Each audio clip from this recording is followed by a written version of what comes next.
Welcome. Hello there, it's Andy Lockwood. This is a special Eclipse edition, Eclipse Totality edition of College Coffee Talk. Having a little early afternoon espresso, just getting ready to go outside and stare at the sun for 8 hours straight without any types of sunglasses. I don't believe all that hype, do you?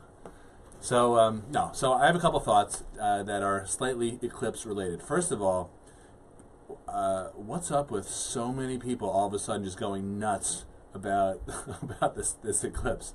It is pretty cool, but the amount of I don't know what the right word is, but the amount of overbroad enthusiasm and just craziness kind of reminds me about how parents and kids get really nuts about the whole college process. There's not a lot of rationality or level-headed thinking about the whole college process. Meaning,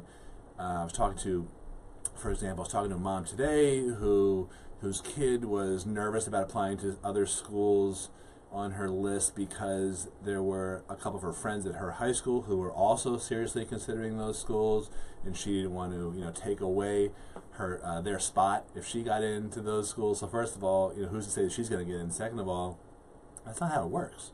You're not taking away a spot from someone else in your high school because you're not competing with kids in your own high school. It's not you're not competing with anyone other than kids all over the world. There's no quotas or anything like that. That's a very common myth, or less politically correct, old wives' tale.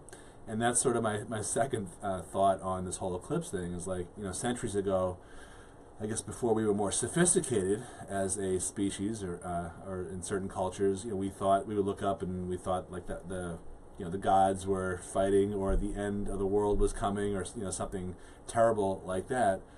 Well, what are people in the couple centuries in the future going to think about how we today pick colleges, the whole college process? It's nuts. It's crazy. It's kind of primitive. I mean, that may be kind of odd for me to say, as someone who's a college financial aid and admissions guy, but I think there really should be a lot more normalcy and less craziness about the whole process. I'm always kind of curious about how others, in the future, will look back at this period in time when people were chasing around these colleges without any rhyme or reason, compared to what colleges do for kids in terms of educating them and helping them find their place in the world. Maybe we're going to look back at this in 5 years or 10 years and think, why did I try my hardest and bankrupt myself to send my kid to any school, not an Ivy school, or even maybe an Ivy school. There really isn't much evidence at all, unless you really twist things, to correlate what schools kids go to and how successful they are after college. Now that can vary from major to major, but let's look at STEM fields very specifically: science, technology, engineering, and math. There's very little evidence that it really matters where you go to college when you are pursuing a STEM field. So what that implies is that whether you go to Caltech or MIT versus your local state school and you're an engineering person, more or less you're going to end up in the same place, at least in terms of earnings and other things that you can measure. So that's why I think this whole process is a little nutty. We just conducted a 2-day boot camp this Saturday and Sunday. It might be the last one that we do. I was very happy to see we had 12 to 15 kids in each session. We had really sunny weather outside pre-eclipse on both days, so I was kind of feeling sorry for them in terms of having them forcing themselves, or their parents forcing them to come in and just crank out their applications and essays. But then again, if they'd done their work before, then they wouldn't have been in that situation. At least that's what one of the moms told me. But feedback was actually really good, and we had more than a couple of kids who actually showed up Saturday and wanted to come back on Sunday. And I was texting one of my clients whose son actually told her that, and I said, I don't think I would have been like that when I was his age. So that was really impressive. The thing I want to just end here with, and as a little plug, is we are doing a free webinar on college financial aid and scholarships secrets. I'm not going to be talking about the process of getting into college or essays or anything like that. A little burnt out after 2 days just kind of teaching that this weekend.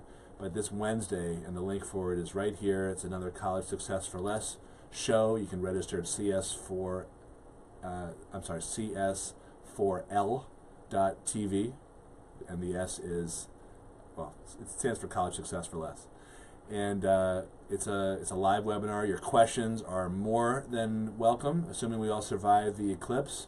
Pearl and I will be doing that Wednesday at I think it's 7 o'clock Eastern. You have to check the link.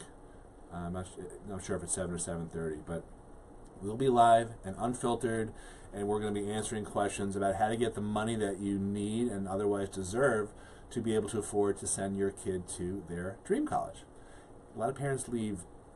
It's actually billions. Supposedly, according to USA Today, $2.9 billion of money was left on the table by families who did not even bother applying for financial aid. And I don't know if there's good stats on it. I haven't come across any, but there's a whole lot of parents who did apply but did so wrong because they self-sabotaged. They shot themselves in the collective feet by either not understanding how the rules worked, by not being strategic about the whole process. Some types of savings accounts count against you more than others. Some don't count against you at all. So that could be those could be potential loopholes to be able to shift money around and improve your eligibility. We're going to be talking about how to negotiate with a college. A lot of parents don't even realize that you can negotiate with a college after they give you an award. And I'm going to talk about the actual financial aid formula. I'm going to discuss how a private college can actually, even though it has a high sticker price, can actually end up costing you less out of pocket than a quote-unquote cheaper state school. So there's really a whole lot to talk about and a whole lot of myths to correct. So I'm going to leave you on this note so you can get back to the big eclipse. I'm going to be tuning in from time to time on the NASA site because I'm really enjoying their coverage and just how awkward the commentators are. Just makes me giggle. So if you have any questions, pop them in the comments right here, and please forward this. Please share this post with anyone you think would benefit from the information on college financial aid and scholarships. That's basically anyone, any parent who has a kid who's applying to college this year in the process or next year, you know, a rising junior or even younger. That's who the webinar is for, and you're not going to get this information from your guidance counselor or your accountant. Sometimes you get the opposite information, and that also ends up shooting you in the foot. So I will clear all that up Wednesday night. Thanks for watching, and hope to see you then. Bye-bye.